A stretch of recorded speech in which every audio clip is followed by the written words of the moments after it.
and I'm the product marketing manager at BigView, and I want to welcome you for today's workshop. Thank you for joining us. Please let me know that you're with us today by writing in the chat where you're from and if you know BigView. And in the meantime, I just want to note that this workshop will be recorded and available for watching after the live event, so you don't have to worry about missing parts. And as always, at the end, we will have a Q&A session, so feel free to ask questions during the presentation, and at the end, we will answer them all. So in this workshop, we will learn how to brand yourself or your business. And for this, I invited Ailyn Eida. She's a branding and strategy and design coach. Hello, Ailyn. How are you? Hello, hello. Thank you, Tal. How are you doing? I'm great. Super. Okay. So thank you very much and welcome. This is Branding Strategically, and it's a workshop, so we're going to get started right away. So first of all, I'm going to find my presentation. In the meantime, I would like to tell you that you should get some pen and paper, because I'm going to be asking you some questions that I would like you to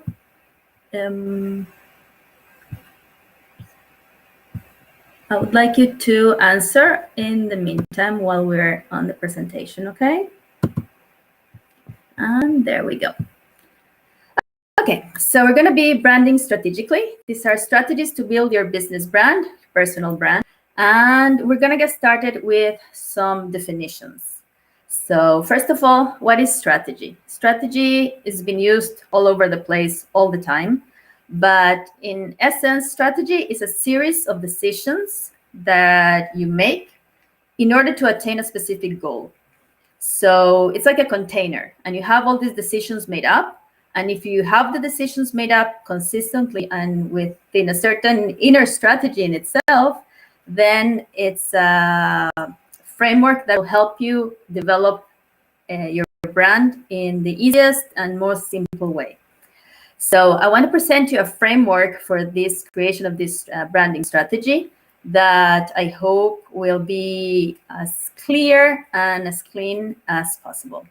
And just one example so we understand what a strategy is. If you were to climb Mount Everest, for example, you wouldn't go in just t-shirt and shorts and take your water bottle. You would probably prepare a long time. You would take your GPS, you would be with a trainer, you would take equipment with you. So this is the kind of thing we're talking about. You make decisions previously, you know what to do in certain situations. So afterwards, you don't go overwhelmed because of all the different things you need to decide. So what branding is not? Branding is not pretty gift wrapping. Branding is not just the beautiful logo that somebody created with some very nice colors and flashy Instagram design.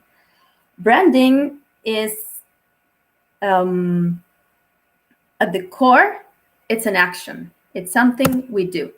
This is what I call the grammar of branding. Branding is a verb. It's everything you do with your brand, with your business. And they're very much related. For me, especially when you're a solopreneur or a very small company, when you're starting a business, the business plan and the branding plan is the same thing. There's no distinction because the essence of the business is the same. So, as I said, branding is a verb, is the action, is every point of contact you have with your clients, is everything you do. It can be creating content, it can be the design. Everything you do is branding. Now, the brand assets are a noun. And what I mean by this, these are the things that are visible. These are the things that interact with the senses, with the clients, with your partners, within the company, outside with your suppliers, with everybody. This is the things, the voice of the brand, the colors of the brand, the logo, the style, etc. And then we have the brand itself. And for me, a brand is, take, for example, Coca-Cola. Coca-Cola, you see their ads, and usually they're very full of life. They're very joyful. They elicit joy in you. So either you like the product or you don't, but the brand itself elicits an emotion. And this is the kind of thing we need to get to. And it's interesting to differentiate these different things because people throw them around all the time. And when you have an understanding of what each part does, like when you have a sentence and you know what the verb does, what the noun does, what the adjective does, then you can make a better sentence. So you can make a better brand this way. So if we would take 1 second and stop here, take out your piece of paper and your pencil, and write down what's the one adjective that you consider that best represents your brand. It's an emotion, right? Is your brand something that creates joy in people, peace, desire to help? Is your brand, is it want to be, for example, anger in a way, and develop this, like if you're in a demonstration or in a political view, you have a brand for that too. You want to create anger against a specific enemy. You want to create very peaceful, very centered, very easygoing feeling in your customer. So write down your one adjective and keep it on the side, because I'm going to ask you a few questions, and afterwards we need to go through all of them together, okay? So now, like I said, we're going to use a framework, and the framework I like is the framework of a tree. Why a tree? A tree is natural. It's something that exists all over. But if you plant the seed of an apple tree, you will never get a pear. You will never get a coconut. And I'm sure Newton is very thankful for that. So this is your container, okay? If you think of your brand and all the branding like a tree, then at the very bottom, you have a set of decisions that are the roots that make it strong, that keep it together, that make it be who it is, okay? And if you define all of this very carefully, you find that you create a brand that is very easy to understand. It follows the roots, it follows the same trunk, and it goes out following the same exact DNA of sorts, okay? So this framework, and this is what we're going to explore in this workshop, this is something that you should revisit every year at least, maybe every 6 months. And you don't have to change it, and hopefully you're not changing it, but you're making it better. You're adding details. You're changing little details that make it easier for you, even because you have more clients, because you've had more experience with it, or because you decide to take it on a slightly different direction. But the core of it should stay the same. Okay? So we're going to begin with the roots, and our first question is what? You had an idea, a beautiful idea, and this is the seed you planted. And now you need to say, okay, what is it? What is your product or service? Can you explain it in the minimum amount of words possible? Can you say it as an analogy? For example, branding, I could use the analogy of a sculpture. And the sculpture is a piece of rock. And the person doing the sculpting finds the actual sculpture within this rock. This is Michelangelo said. You want to find the words that represent what you do simply. Don't complicate it. So for example, what job does it do? Think of the client. What does it do for them? Is it helping them in some way? Is it taking out the pain that they have? Is it giving them an idea of how to move forward, or giving them a framework like I'm doing right now of how to do something? So what is the job of it? Okay. So where you had the other question about the adjective of your brand, you should write down right now what product or service you offer in as few words as possible. Try 5, 6 words, no more than that. Can you do it? Go ahead.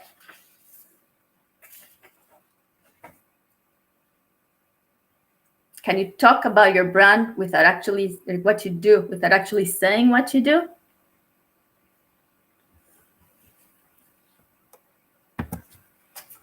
And after we have our what, we'll move to our why. And why, we are defining here our values, mission, vision, is like going very, very, very, very deep inside. This is our purpose, right? This is the reason why we're doing this. This is the reason why we personally and we as a company, even if it's a company of one, you should distinguish there, but you should find that there should always be alignment in your own values and in the values of the brand. So I am actually at the end, you're going to have a link for a newsletter that I created as a brand on purpose. And it has a lot of links there that you can go into more in depth about this, because I think this is one of the key aspects of your brand. And we're going to look at this in a high level and in an internal level. On the high level, I suggest you check out the UN Sustainability Development Goals. And these are as inspiration. Try to fit yourself into one of these categories. This kind of is like the big missions of the world, like getting rid of poverty and all these things. And you don't have to exactly fit into one, but it's good to have this as a very big mission, vision of sorts, okay? And on the other hand, you should look deep inside. What are your values? What do you really, really, truly value, and what is truly important to you? Where's your line that you won't go over? And when you ask yourself why you're doing this, you shouldn't just stay to, because, whatever you answer, go one level deeper. Ask why again. Why is that important? And you answer again, go another level in deeper. Why is that second answer important? And keep going and try that for at least 6-7 times. You'll have an answer there that it's at the very, very, very core of the idea of the reason why you're doing what you're doing. And this is going to bringing light to this will bring light to your brand and make it so much easier to tell your story. In that newsletter that I mentioned, by the way, there is a link to a book by Patrick and Temple, and he talks about this alignment that you need to have within what you do and who you are as a person. And this is an interesting thing to consider. It takes time and it's not easy, but once you're clear there, you find yourself not having so much tension between where you want to do and what you're actually doing. And one example of this is that for me, family values are like top. I build my whole career around being able to be here for my kids and being able to be here for my husband and being able to participate and go on holidays and stuff. So it's very important when you can figure out where this balance is. Working hard, you have time, not working so hard, or working hard in a certain amount of days. All of these little things are important for you to consider at this point, at the low level of your brand. Because otherwise, there's a friction and a disparity and a tension that you are not going to be able to breathe afterwards. Okay? So can we stop for 1 second? And what are the two main values of your brand? Jot them down if you know them. Think about them a little bit and just keep them on the side. Okay? Now we're moving to who. And in this who, we want to talk about who is our ideal persona. Our ideal persona is this customer avatar, or however you want to call it, is the one person you are serving. And I love to create here a proper person, not a type of person, and I actually always suggest to my clients, and when we're doing the workshops I do, we develop this in very, very, very, very big detail, going to what are they doing on a Sunday afternoon? What are their aspirations? What do they, go into their beds in a way and think of what are they thinking when they go to sleep? What's worrying them? What's eating inside their hearts and their souls? And even if it's not things completely related to your brand, you might be able to use that information because you make it a person, and it's easier to talk to a person than to talk to a number or just an idea of, people between this age and this age and da, da, da, da, da. That's helpful to a degree, but not completely. One idea, and you can always go to one of these personality type tests and just go through the personalities descriptions. Maybe you can find there a persona, and you put in more details, but it can be a very good idea because there's real people that follow in these categories. So that's just an idea of how to go about this, okay? And always include something fun. Don't keep it at the pain level and struggle. What did they do for fun? What did they read? Did they go to the movies? How did they do in the lockdown?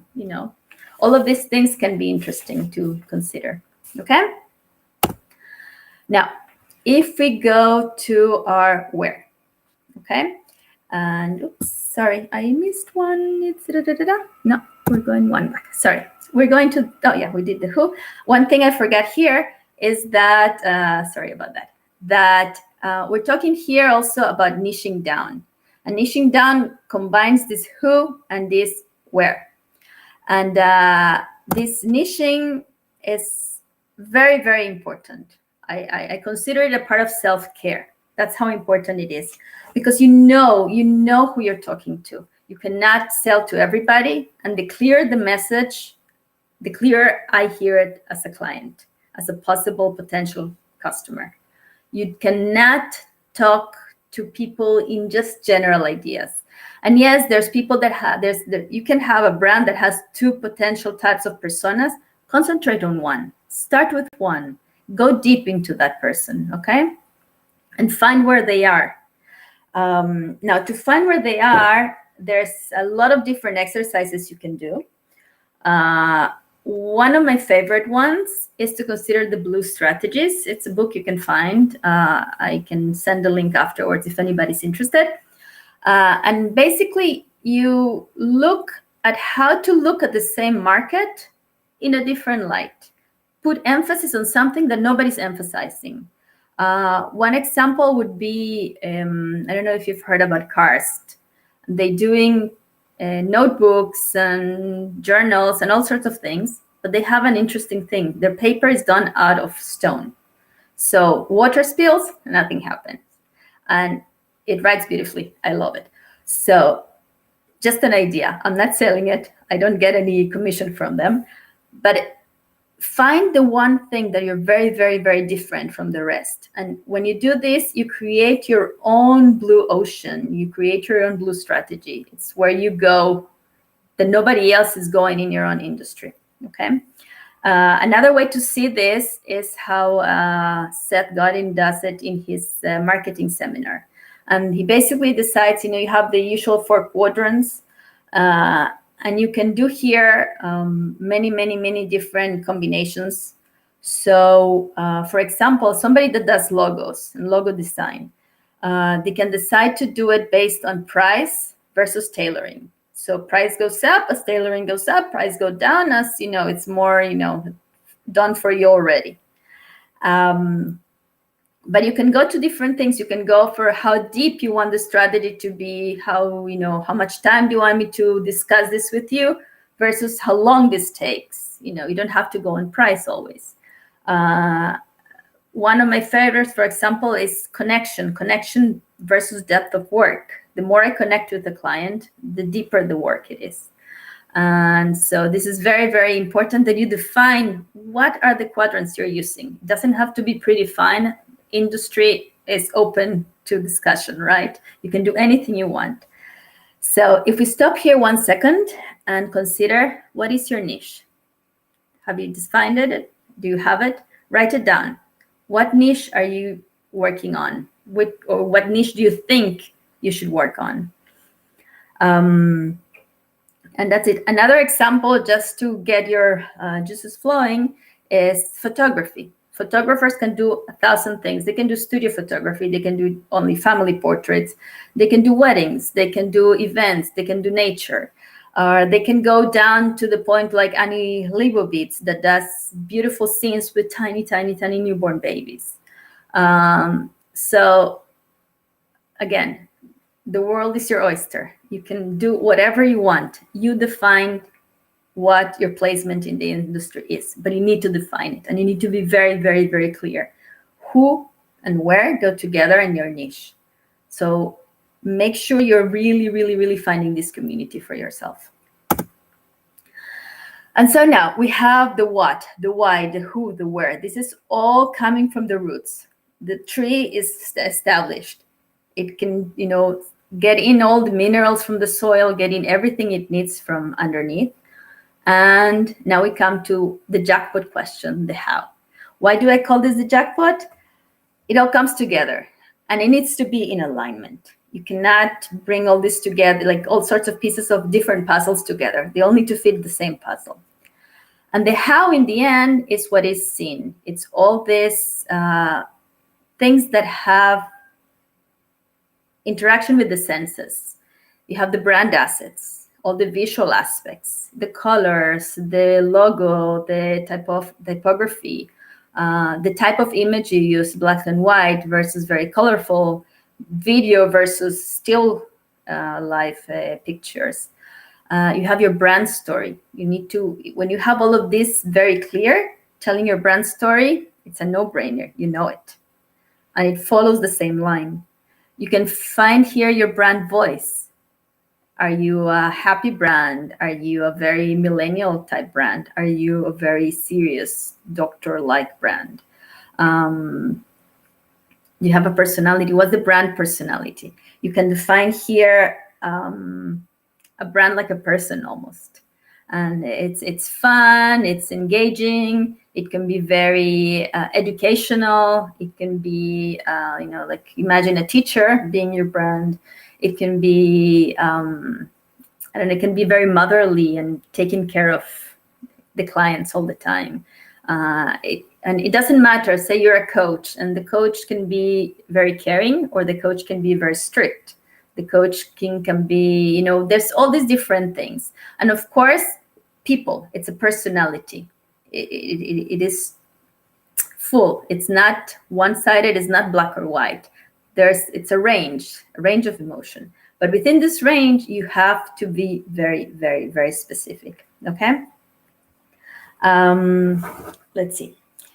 So we have now, we've distilled the essence of the brand. We found our meaning, our perspective. We have all these bases, okay? So if we look at all these things, you look at the answers you gave to your questions, the adjective, the what you do, the values you chose, the niche. Are they in alignment? Do they follow the same line? Or do they follow in different categories a little bit? Is there any way you can find alignment between them? Because in the moment you find alignment between these things, your brand will just flourish. There's no way around it, okay? Now, when you're working with a brand designer, if you're actually going ahead and designing a brand, you have all of this very clear. It'll be very easy for the designer to have their creative juices start going and find something amazing, very specific and very real to your brand. When you do this with just some ideas, and they start asking you questions, and you say, oh yeah, what I do is this, and where, oh yeah, I think I'm going working on this market. This disalignment it's very difficult to distill an essence to the brand. And I think as a solopreneur or as a very small company, the very essence of having this very clear helps you, because all of these decisions are pre-made. And then when you're going to go create content or, talk to your client or your potential client or your suppliers or whoever you are, it's very easy. You need to talk to your investors. You need to talk to, go on Shark Tank. I don't know. The story is a story. It's not all over the place. Okay, so when we go up, we have here this on the how, you have your sales and your marketing. And the rest of the tree is the products, the media, the content, every single point of contact with your client. Doesn't matter how it is. It's all the services you provide. Even if you're a product, you provide services by talking to them and explaining to them. And even if you have a service business, you actually have a product, which is a course or a coaching session or something. So every single point has to have this idea and this energy of the brand inside. And talking about the courses, for example, there's a value exchange. When you exchange value, you give the client the course they've purchased and they give you their money. The course has to keep with the brand. It cannot just be something else that you've made before. It needs to find the way where it is connected to your brand. That way the exchange is real, okay? And of course you have your harvest here. You have all the beautiful, beautiful, beautiful flowers and all the beautiful and delicious fruits you create. And hopefully you will just keep growing. And every year, if you go through this, you just keep adding and adding and adding strength to your tree. So branding is an investment. This is when it is done intentionally, with intentionality and strategically. This brings alignment and congruence to everything. It decreases your internal tension because you know who you are, you know what you do. You have 3-5 words to explain it. You can show it. You can make them listen to something. It will all sound and look as if it belongs together. It gives you a framework to make decisions. You can always, always, always ask of this framework, all these answers that you've given to the questions. Do I want to do, does it fit or it doesn't? And it is very, very easy to share. Share internally if you have other team members, share externally if you're adding people, of course, clients. And if you're adding people to your team, if you're just hiring out somebody, even if it's a VA, if you make this into a document, very clear, very colorful with your own colors, the other person will very, very quickly get it. And it'll be much easier for them to be part of you and be part of your brand. If you're hiring out a copywriter, a designer for anything, it is very, very important that you have this clear. They're going to start with you probably there, but if you have it ready, even better. So keep it simple, keep it intentional, keep it fun. Good branding strategies are decisions made from clarity and alignment. They defining the what, the why, the who, and the where allows your how, your assets, your story to be congruent and to be memorable. They give you direction, they give you focus, they give you balance. With every decision you need to make after this, ask if it fits with this root and with this core. If they do, then go ahead and do it, recheck, iterate. But you don't have to recreate the whole bottom. And again, regardless of where you are in your journey, you must align with you as a person. So you can actually be the same energy and you can choose then the speed of growth and adapt with ease. And we've come to the end, and I would love to talk to you if you have any more questions. We'll go back to that in a second. These are my contact details. You have my website, my LinkedIn, my Instagram. You can always write me an email asking me. I would love to chat with you if you're considering adding, branding, further branding into your business. And I have 2 gifts of sort for you. One is my Do-It-Yourself Brand Assets Guide, which is a mini course that's free that I offer to on my website. And it takes you by the hand to create your own brand assets using Canva or Over or Designer or some of the other programs out there for design.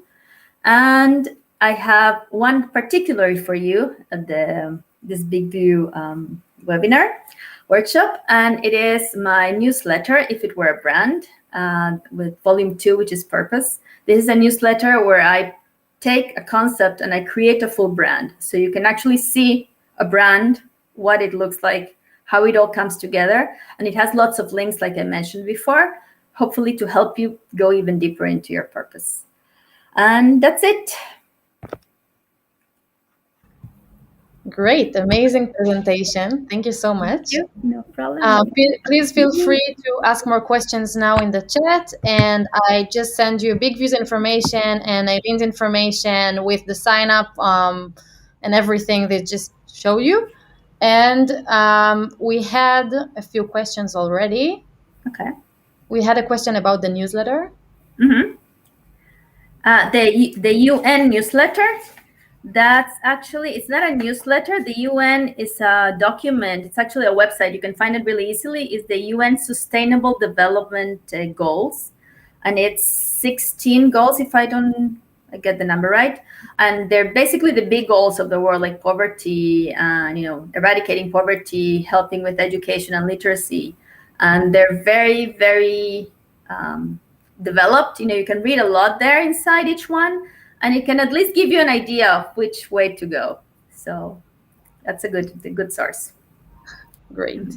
And the other question is from Fully in Balance. Mm-hmm. Isn't it too complicated to have answers to all those questions? It's not easy. And again, it's a process that you might revisit a few times, especially in your first, second year. Then at least once a year, you should go back to the roots. Just when you're doing your review for the year, it's a good way to start also, to remember why you're there and why you're doing what you're doing.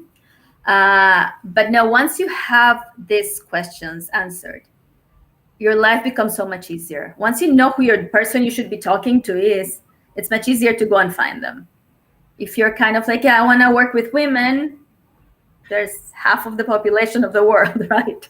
It's a bit too big to get to somebody that you actually want to talk to. So it is important. It's important, even language-wise, it's important to know if you're talking to people in Europe, if you're talking to people in America, if you're talking to people in South America, Australia, we have internationality, but sometimes you really need to dig down and say, okay, no, I like local people because I like to meet one-on-one. Or, be very, very intentional. You can always make it bigger later, but start small because it's simpler and it's easier and it makes your life even better. Great. Okay. So please write down more questions if you have them. I just show you a good feedback that you just got. And I want to thank you all for coming, and thank you for your presentation. It was amazing. And feel free to contact her for any help on branding. I recommend personally. Thank you. Thank you, Tan, and thank you to Big View. And do use them. They're awesome. Thank you. Bye-bye.